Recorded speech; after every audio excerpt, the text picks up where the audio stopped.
దేవుడు వరం ఇచ్చినా పూజారి కరుణించకపోతే అది మందాక రాదు అంటారు. ఇప్పుడు నరేంద్ర మోడీ ఒక అద్భుతమైన నిర్ణయం అయితే తీసుకున్నారు. జీఎస్టీ స్లాబులను మార్చారు. 22వ తేదీ నుంచే దాన్ని అమల్లోకి వచ్చేస్తుంది అని కూడా చెప్పారు. కానీ ఇప్పటికీ చాలా సూపర్ మార్కెట్లలో తగ్గించాల్సిన వస్తువుల ధరలు అయితే తగ్గించలేదు. వాస్తవానికి కేంద్ర ప్రభుత్వం చెప్పింది ఏంటి అంటే 22వ తేదీ నుంచి కొత్త ధరలు అమల్లోకి వస్తాయి. ఒకవేళ స్టాకు పాతదున్నా సరే వాటి ఎంఆర్పి ధరలు మార్చి స్టిక్కర్లు వేసి కొత్త ధరకే అమ్మాలి అనేది కేంద్ర ప్రభుత్వం చెప్పిన మాట. కానీ సామాన్యులు అక్కడ సూపర్ మార్కెట్కి వెళ్ళిన తర్వాత అక్కడ చూస్తే పాత ధరలకే విక్రయిస్తున్నారట. ఏంటి అంటే ఇంకా కొత్త స్టాక్ రాలేదు, వచ్చిన తర్వాత రేట్లు మారుస్తాం, ఇది పాత స్టాక్ కాబట్టి పాత ధరలకే అమ్ముతామని చెప్తున్నారట. దీంతో వినియోగదారులు నిరాశతో నిట్టూరుస్తున్న పరిస్థితి కనిపిస్తోంది. చాలా సూపర్ మార్కెట్లో ఇప్పుడు రాష్ట్ర వ్యాప్తంగా ఇదే పరిస్థితి ఉందట.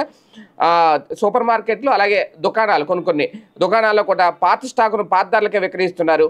ఎంఆర్పి మార్చి తగ్గిన ధరలతో కొత్త స్టిక్కర్లు వేసి అమ్మాలి అని చెప్పి కేంద్రం ఆదేశాలను ఎక్కడ పాటించట్లేదట.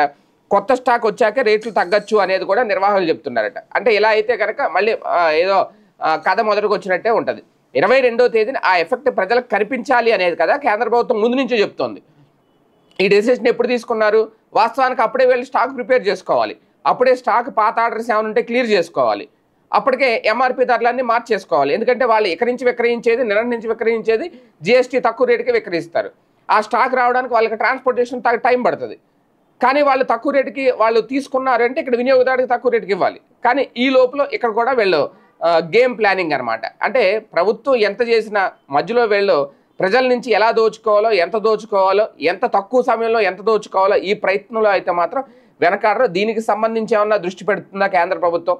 ఇమీడియట్గా కొత్త రేట్లకు అమ్ముతున్నారా లేదా అనేది ఎక్కడికక్కడ జీఎస్టీ అధికారులు నిరంతరం చెక్కింగ్ తనిఖీలు చేయడం లాంటివి ఏమన్నా చేస్తే వీళ్ళల్లో త్వరగా ఏమన్నా మార్పు వస్తుందేమో.